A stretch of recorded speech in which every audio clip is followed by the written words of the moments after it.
दोस्तों आज बनाएंगे होली स्पेशल मूंग दाल की कचौड़ी, जो कि बहुत ही चटपटी बनने वाली है और ऐसी रेसिपी आपको यूट्यूब पे नहीं मिलेगा। तो एक बार आप इस वीडियो को फुल देखिएगा और चलिए बनाते हैं। और साथ में होगा एक बहुत ही बढ़िया वास्तु टिप्स जो हम आप लोगों से शेयर करेंगे हर एक लॉन्ग वीडियो में, जैसा कि मैंने वादा किया है।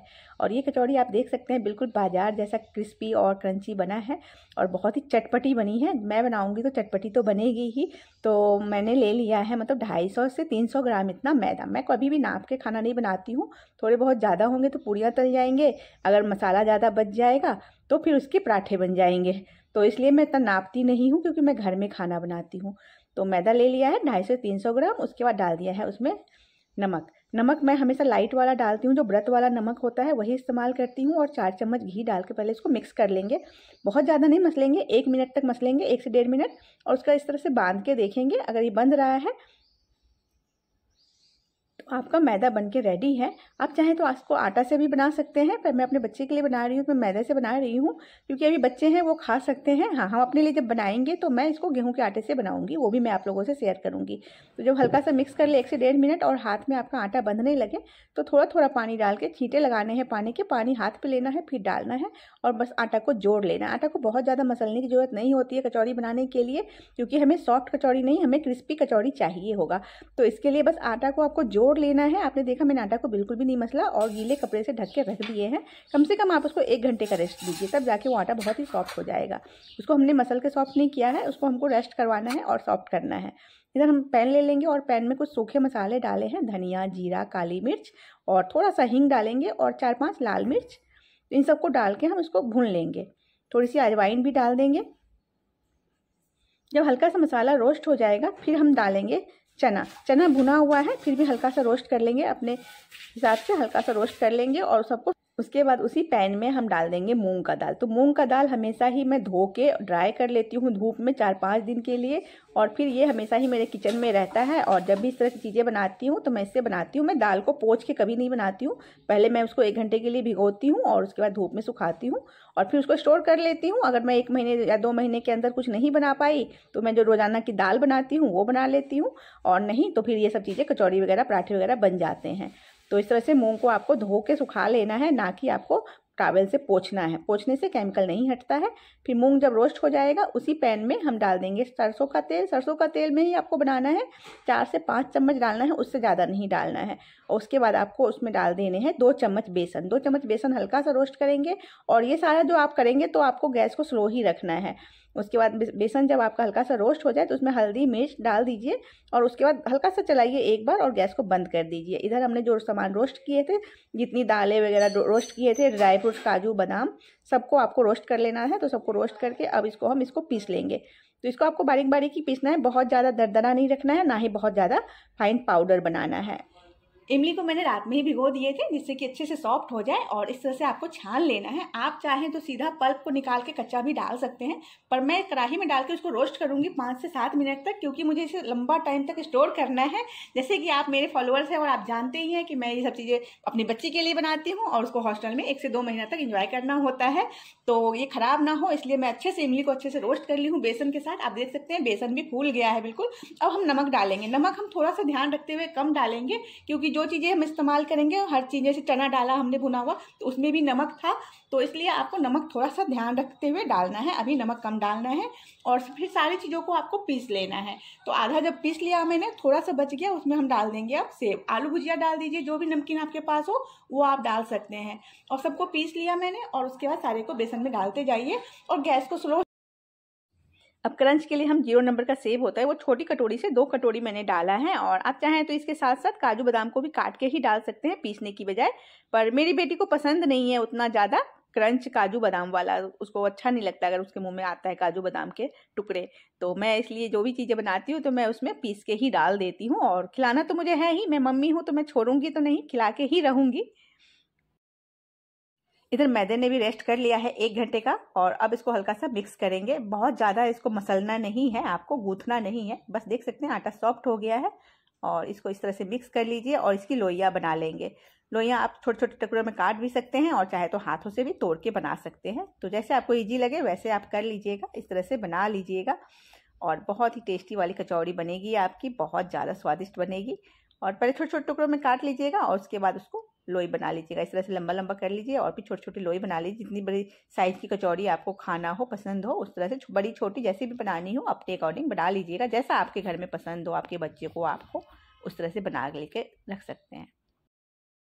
और ये जो दालों से हमने मिश्रण बनाए थे बिल्कुल चटपटी स्पाइसी सी, इसको भी हम छोटी छोटी लोइयाँ बना लेंगे जो हमें आटे में डालना है। तो आटा से थोड़ी सी छोटी इसको रखना है आपको। आप आटे की लोई पहले बना लें और लास्ट में जो बच जाता है वो चिपकता नहीं है, थोड़ा ड्राई हो जाता है तो हल्का सा तेल डाल दें। स्टार्टिंग में तेल नहीं डाला है क्योंकि बहुत ज़्यादा तेल खाना कोई फायदेमंद नहीं होता है। अगर आप तेल डालेंगे तो आराम से बन जाएंगे, बट उतना तेल खाना नहीं ज़रूरी होता है। हमें लगता है कि कम से कम तेल मसाले में खाना बना ले तो बहुत ज़्यादा अच्छा है। चटपटी तो होनी चाहिए पर मसाले तेल कम इस्तेमाल करना चाहिए। अब एक लोई लीजिए और इस तरह से हथेली पे रख के एक मतलब कैविटी जैसा बना लीजिए और उसके बाद उसमें एक बॉल डाल दीजिए और इस तरह से थंब के जो होता है ना, अंगूठे से उसको घुमाते जाइए और उसको अंदर फील कर दीजिए अच्छे से और लॉक कर दीजिए।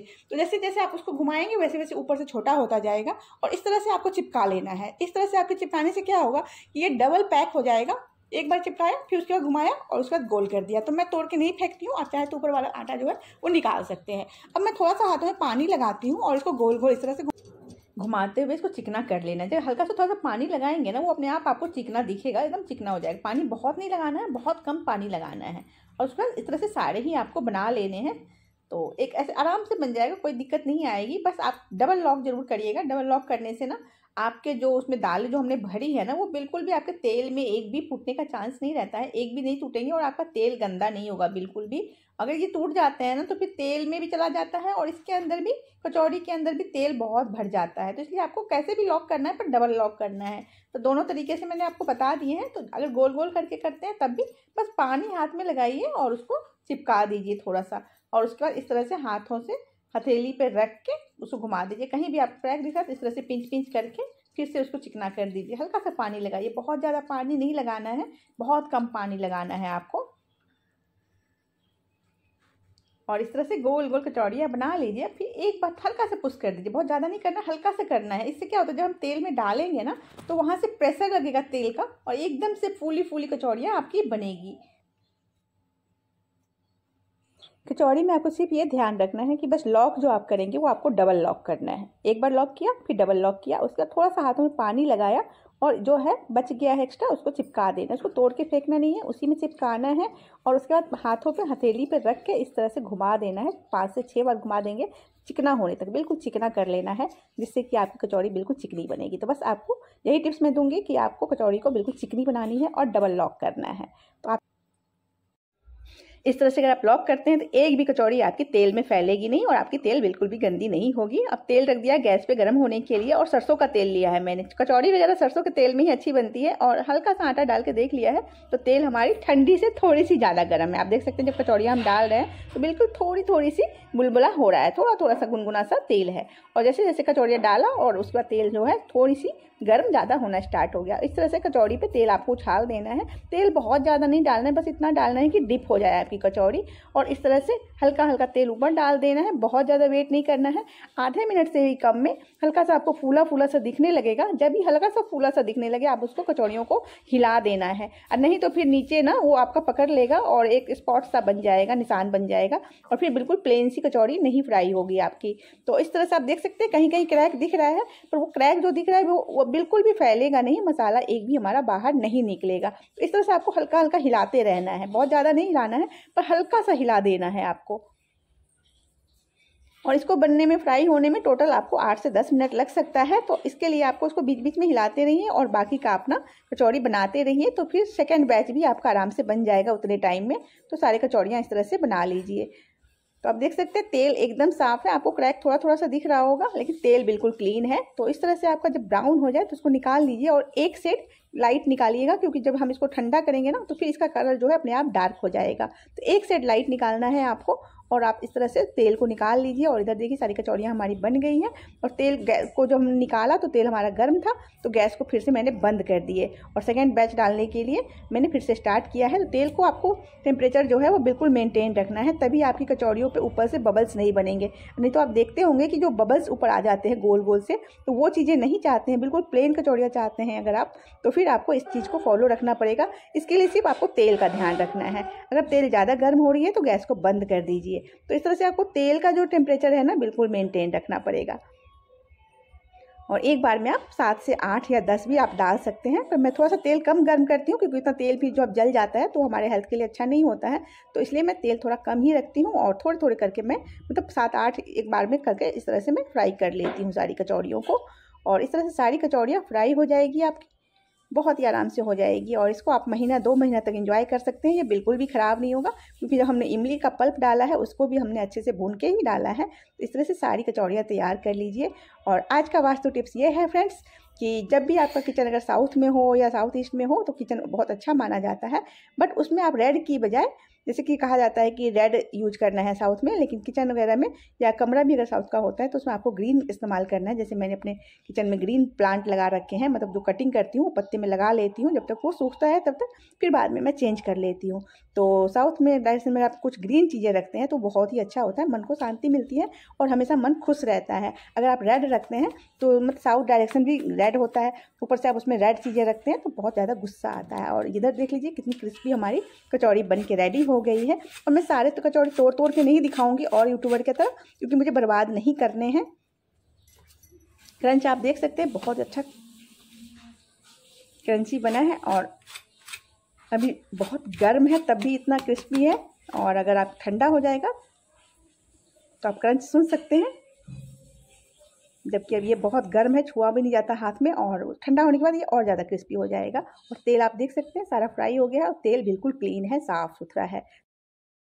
इस कचौड़ी को आप फ्रेंड्स 2 महीने तक एंजॉय कर सकते हैं। बस इसको ठंडा होने दीजिए, अपने रूम में ऐसे छोड़ दीजिए 2-3 घंटे के लिए, और 2-3 घंटे बाद जब बिल्कुल ठंडा हो जाए फिर एयर टाइट किसी भी कांच के बर्तन में, मतलब ग्लास के बर्तन में ही आपको इसको रखना है, प्लास्टिक वगैरह में नहीं रखना है, या स्टील में रख सकते हैं। और आराम से एंजॉय कीजिए। और फ्रिज में मत रखना, किचन में ही रहने देना आप, और बस एंजॉय कीजिए इसको। किसी भी चटनी के साथ एंजॉय कर सकते हैं, सॉस के साथ एंजॉय कर सकते हैं। और मेरे सारे जो वास्तु टिप्स होते हैं फ्रेंड, जिसको मैं फॉलो करती आई हूँ सालों से, आज से नहीं सालों से, तो इसलिए आप उन सबको फॉलो कीजिए, बहुत ज़्यादा आपको अच्छा लगेगा।